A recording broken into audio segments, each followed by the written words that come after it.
अस्सलामुअलैकुम जी टीवी के तमाम नाज़रीन को जी स्पोर्ट्स में खुश आमदेद कहता है। जब पीर से लेकर जुमेरात तक रोजाना रात 11:05 पर हम इस महफिल को सजाते हैं आपके लिए और बात करते हैं उस दिन खेले जाने वाले मैचेस या उस दिन से जुड़ी स्पोर्ट्स की खबरों के बारे में। एक अच्छी खबर एक दफ़ा फिर पाकिस्तान विमेंस क्रिकेट के हवाले से कि पाकिस्तान विमेंस टीम ने जिम्बाब्वे की विमेंस टीम को सीरीज़ के दूसरे T20 मैच में 67 रन से शिकस्त दे दी है। और जिस तरह पाकिस्तान ने वनडे सीरीज़ अपने नाम की थी, वाइट वॉश किया था, यहाँ पे पाकिस्तान ने इब्तिदाई 2 T20 मैचेस जीतकर ये सीरीज भी अपने नाम कर ली है। और कुछ अच्छी परफॉर्मेंसेस सामने आ रही हैं यहाँ पे। जिस तरह पिछले मैच में आयशा जफर ने बड़ा ज़बरदस्त परफॉर्म किया, आज के मैच में भी पाकिस्तान की विमेंस टीम ने बड़ी ज़बरदस्त क्रिकेट का मुजाहरा किया है। प्रोग्राम में आज बात करेंगे पाकिस्तान क्रिकेट के मामलात के हवाले से कि इस वक्त पाकिस्तान की टीम बांग्लादेश के दौरे पर है। दूसरे टेस्ट मैच की तैयारियां जो हैं वो इस वक्त जारी हैं, लेकिन इस वक्त बांग्लादेश में हो क्या रहा है इसको भी डिस्कस करेंगे, पाकिस्तान क्रिकेट के मामलात को भी डिस्कस करेंगे। लेकिन सबसे पहले प्रोग्राम का फॉर्मेट आज की top stories.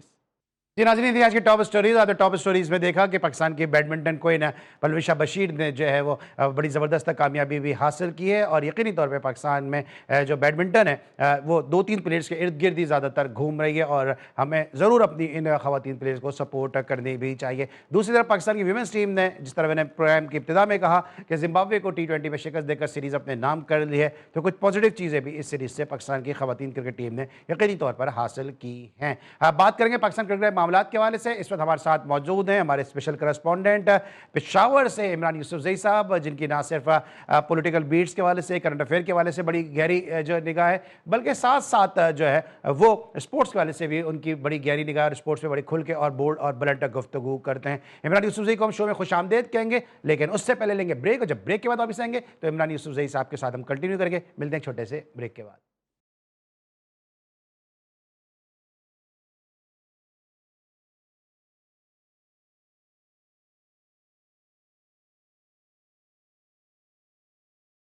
Welcome back after the break. और ब्रेक पर जाने से पहले हम बात कर रहे थे पाकिस्तान की वीमेंस टीम के हवाले से और साथ साथ सीरीज के दूसरे टेस्ट मैच के बारे में कि जहां पे पाकिस्तान इस टेस्ट मैच को सीरीज को इक्वलाइज करने के लिए मैदान में उतरेगा। पाकिस्तान की टीम की तैयारियां क्या है, पाकिस्तान की फाइनल 11 क्या होगी, इस बारे में बहुत ज्यादा बात की जा रही है कि बाबर आजम के जिन्होंने पहला टेस्ट मैच अपनी नी इंजरी की वजह से मिस किया था, अगर बाबर आजम टीम का हिस्सा बनते हैं तो फिर किसको जो है वो बाहर बैठना पड़ेगा, क्योंकि 2 डेब्यूटेंट खिलाए गए थे और दोनों ने ही परफॉर्म कर दिया है। इन तमाम उमूर पे गुफ्तगू करने के लिए पेशावर से हमारे स्पेशल करस्पॉन्डेंट इमरान यूसुफजई साहब मौजूद हैं। शो में खुशामदेद कहेंगे। अस्सलाम वालेकुम इमरान यूसुफजई साहब।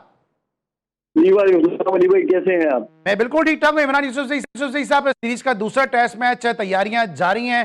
पहला टेस्ट मैच मिस किया था बाबर आजम ने और सब ने उनको बहुत ज्यादा मिस भी किया कि शायद अगर बाबर आजम होते तो इस टेस्ट मैच का नतीजा मुख्तलिफ भी हो सकता था।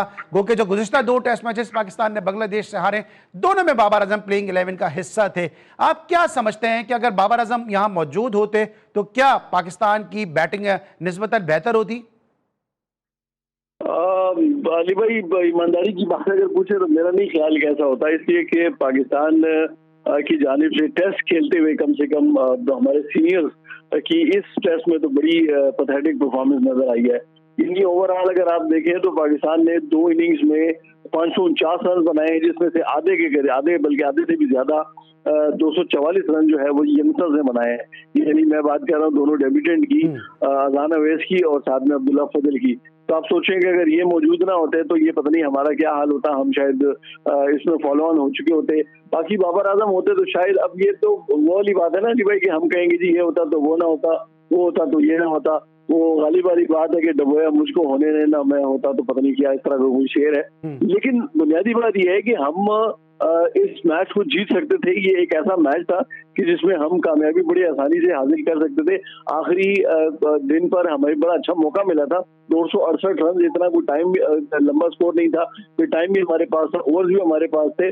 और उस दिन बारिश ने भी इतना ज्यादा डिस्टर्ब नहीं किया था। चौथे दिन पर तो बारिश भी काफी ज्यादा डिस्टर्ब करती रही थी, आधे से ज्यादा दिन का खेल हुआ नहीं था। लेकिन मेरा ये ख्याल है कि इसमें हमने अपनी रिवायती, जिसे कहते हैं ना, सुस्ती का मुजाहरा किया है। वही जो हमारे रिवायती अंदाज है विकेट गिरने का, उसकी वजह से हमारी जो है ये सूरत हाल बनी है। अदरवाइज ये बड़ा अच्छा हमारे पास मौका था और हमने एक बड़ा सुनहरी मौका गंवा दिया है 2024 की 2 जो टेस्ट मैचेस की जो सीरीज थी उसमें शिकस्त का बदला लेने का।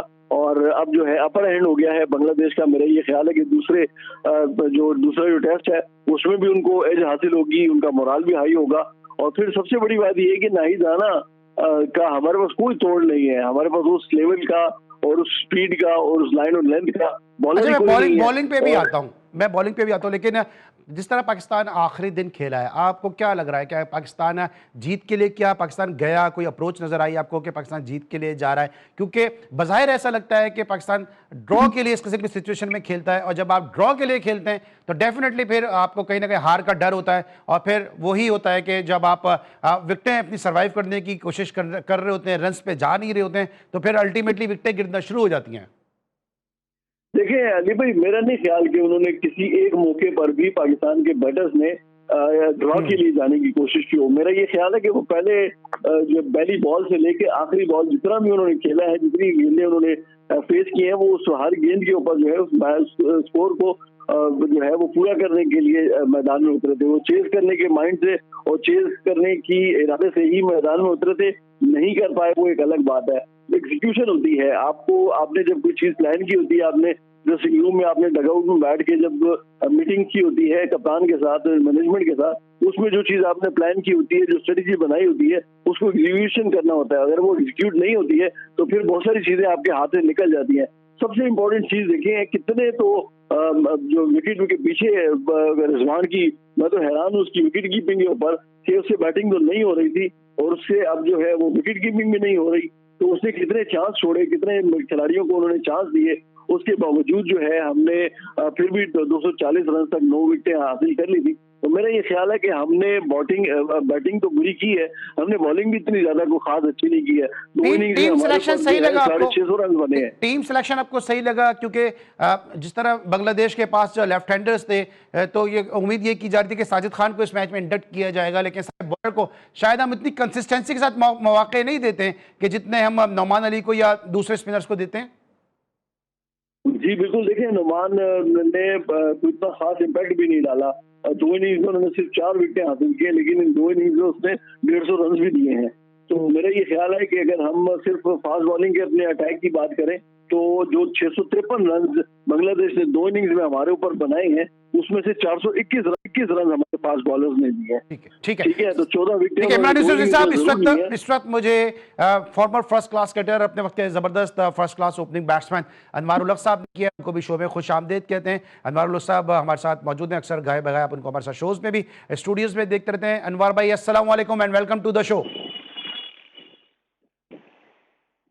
अस्सलाम वालेकुम अनवर भाई।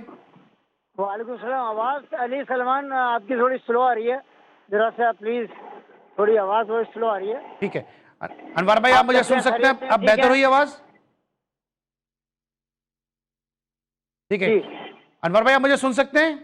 जी जी, अब मैं सुन सकता हूँ, सुन सकता हूँ। अनवर भाई, हम बात कर रहे हैं पाकिस्तान की टीम की सिलेक्शन के हवाले से, और अभी हमने टॉप स्टोरीज में भी दिखाया कि इमाम उल हक पे जो है वो नज़ला गिर सकता है और इमाम उल हक को जगह खाली करनी पड़ सकती है अगर बाबर आजम को टीम में शामिल किया जाता है। आपको क्या लगता है ये एक वाइज डिसीजन होगा एज एन ओपनर कि इमाम जिन्होंने 45 रन किए थे पहली इनिंग में और एक अच्छा स्टैंड उन्होंने फराहम किया था, उनको ड्रॉप करके बाबर आजम को लाया जाए?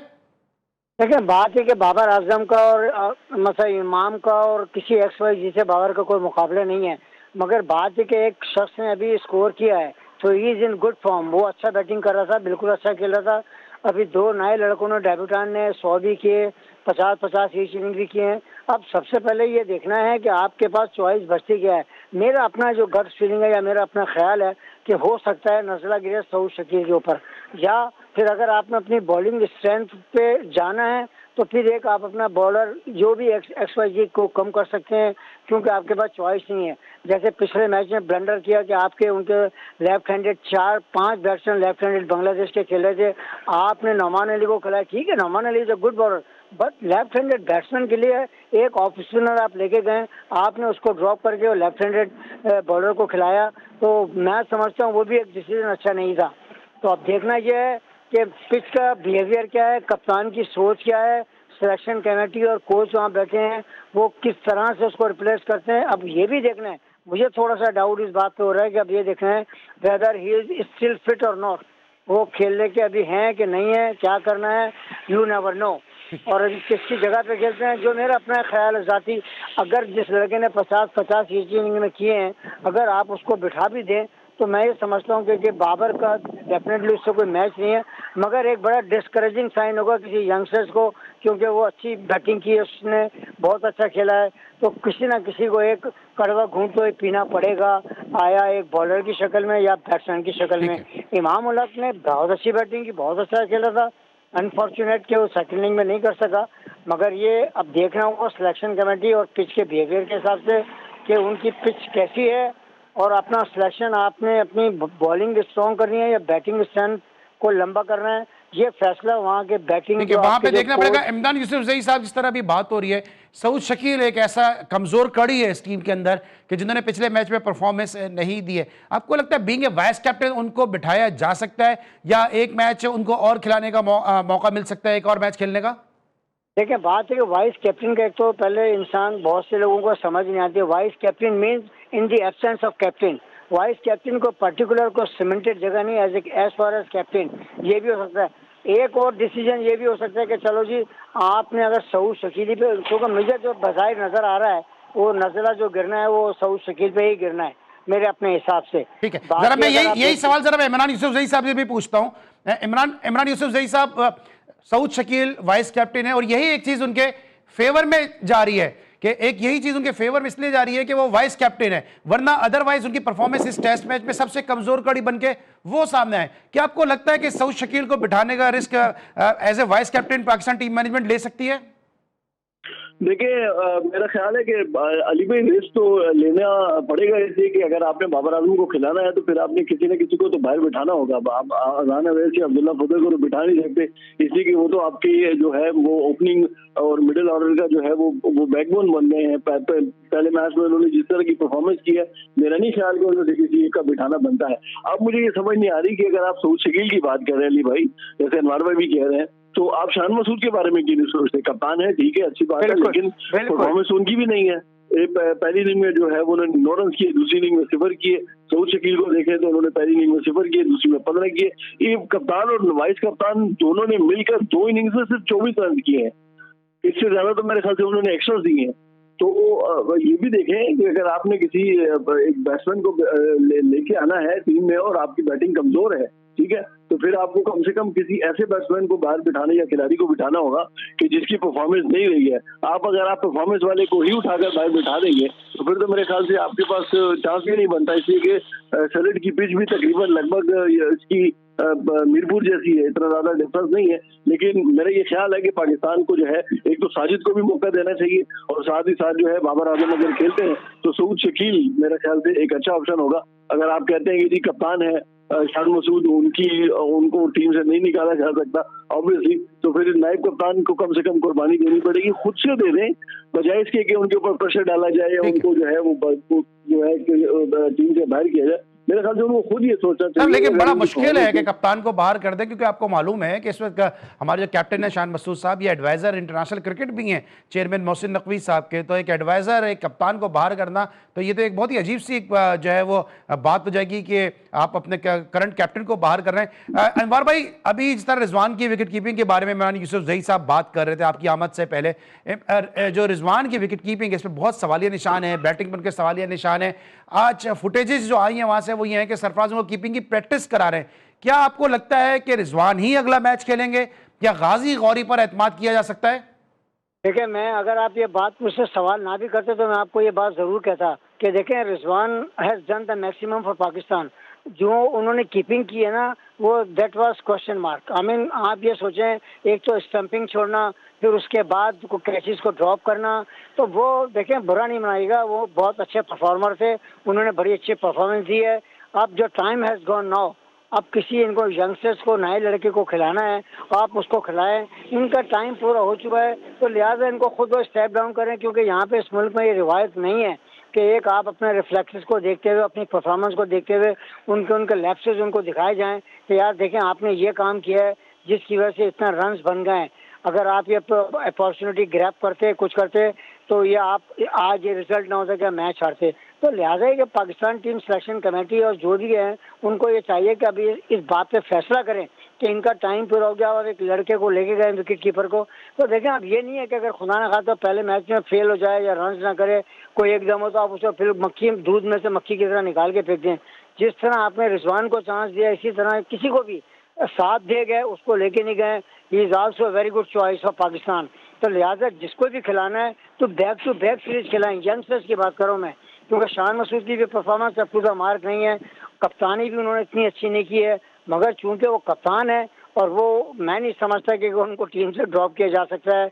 वो एक अलग इशू है कि अगर वो कोई एक्सक्यूज दे के खुद बाहर बैठ जाएं या मैनेजमेंट कहे कि यार इनके टखने में चोट लग गई है या ये प्लेइंग कंडीशन में नहीं है, इनके कोई प्रॉब्लम हो गई है, वो एक अलग स्टोरी है। अगर आपने बाबर को इंडक्ट करना है तो ये भी हो सकता है, या फिर मेरा अपना ज़ाती ख्याल है कि हो सकता है मोस्ट प्रोबेबली वो सऊद शकील को ही शायद बाहर बिठाएंगे। चलें, इस पे तो हम डिबेट करते रहेंगे कि जनाब किसको बाहर होना चाहिए, लेकिन एक और ऑप्शन ये भी हो सकता है कि हसन अली की जगह खुर्रम शहजाद भी खेल सकते हैं, क्योंकि अली की जो है खुर्रम शहजाद परफॉर्मर भी अच्छे हैं और हसन अली की परफॉर्मेंस भी इस टेस्ट मैच में ज़्यादा अच्छी रही नहीं है। ब्रेक लेंगे, वापस आएंगे, मजीद डिस्कस करेंगे कुछ मजीद पाकिस्तान क्रिकेट के मामला को। मिलते छोटे से ब्रेक के बाद।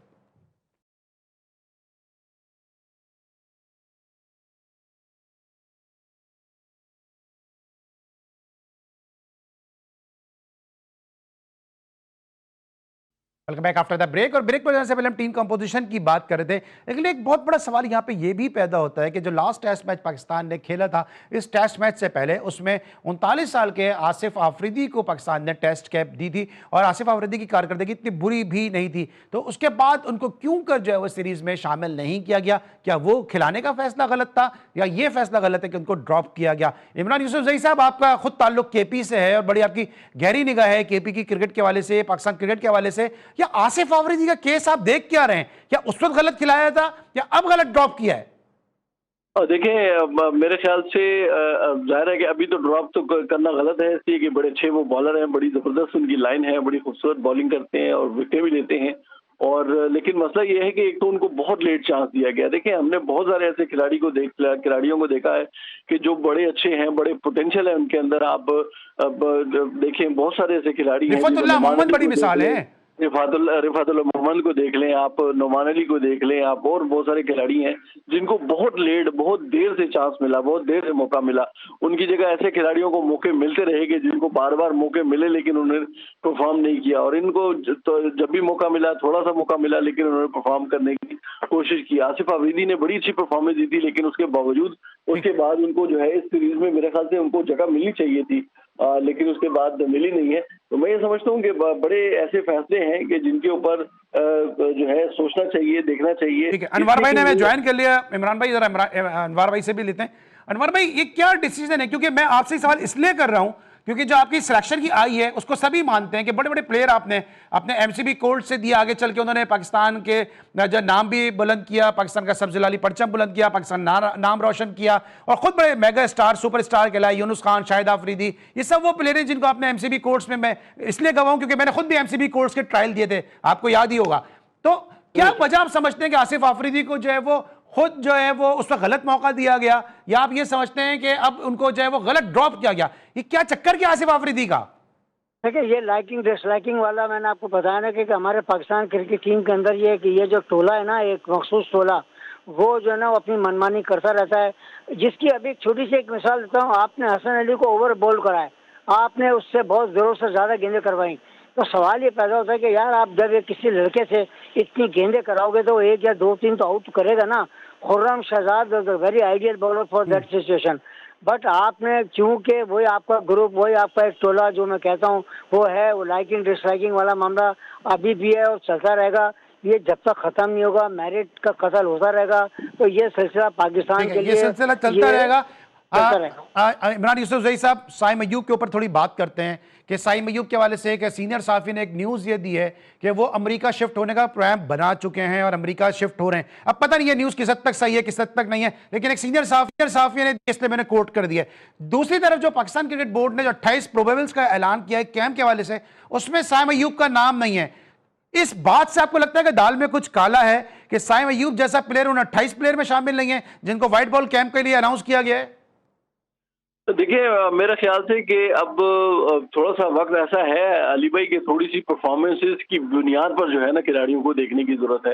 इसलिए कि सिर्फ इस एक या दो मैचेस में उनका चलना या एक एक या दो मैचेस में यानी 10-15 इनिंग्स खेलने के बाद एक अच्छी परफॉर्मेंस देना, मेरे ख्याल से इस चीज को रोकने की और इस चीज के बाद जो है कोई दुरुस्त फैसले करने की जरूरत है। तो मेरे ख्याल से अगर उसको कैंप में शामिल नहीं किया गया तो अगर आप उसकी पीछे पास्ट परफॉर्मेंस उठाकर देखें तो पिछली कई लेकिन ठीक है, जितनी भी खराब परफॉर्मेंस हो, अनवर भाई से मेरा सवाल है, अनवर भाई जितनी भी खराब परफॉर्मेंस हो, कम से कम 28 में जब हैदर अली आ सकता है 28 में, तो साइम अयूब तो आ सकता है ना। ठीक है, बैटिंग में उसकी परफॉर्मेंस अच्छी नहीं है, हम ये नहीं कहते उसको खिलाएं, उसको एज ए बैट्समैन खिलाएं, बल्कि बॉलिंग में तो बेहतर था वो।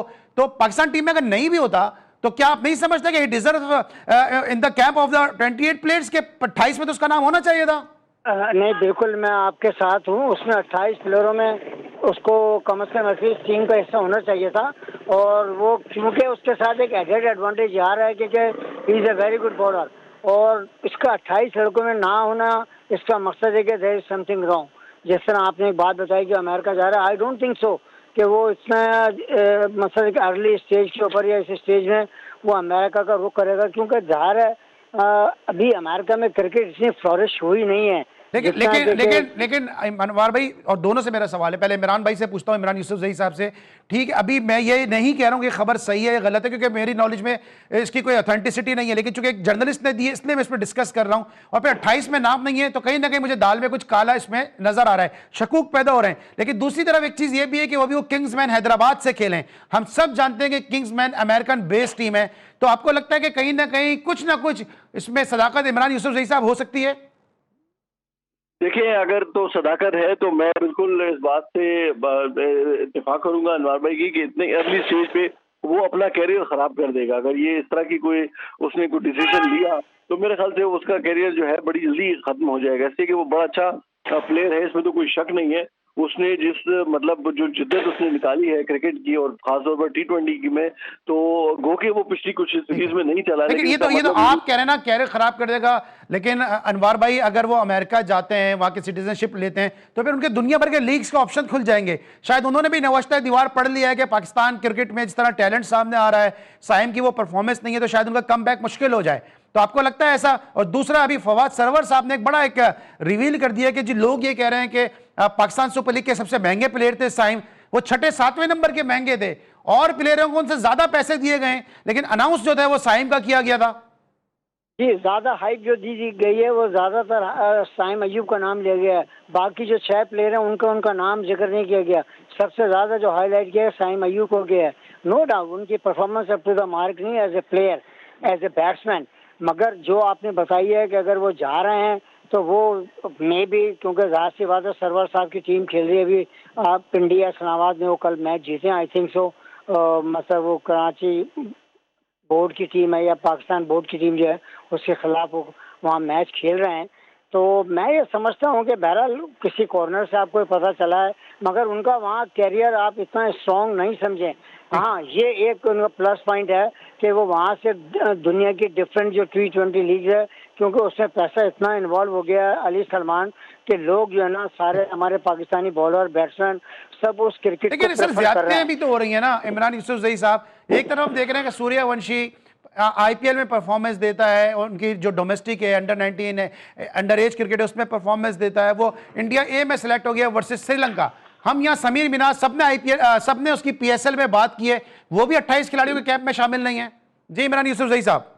जी बिल्कुल, देखिए ये बात दुरुस्त है आपकी कि हम जो है हमारा टैलेंट है जब हमारे हाथ से निकल जाता है तो उसके बाद हमें अफसोस होता है। आप सिकंदर रजा को देख लें, आप हसन खान को देख लें, कितने शानदार ऑलराउंडर है, कितने जबरदस्त ऑलराउंडर है। इसी तरह से हम देखें उस्मान भी तो यूई से होके वापस आए ना, तो उसके बाद उनकी किस्मत खुली है।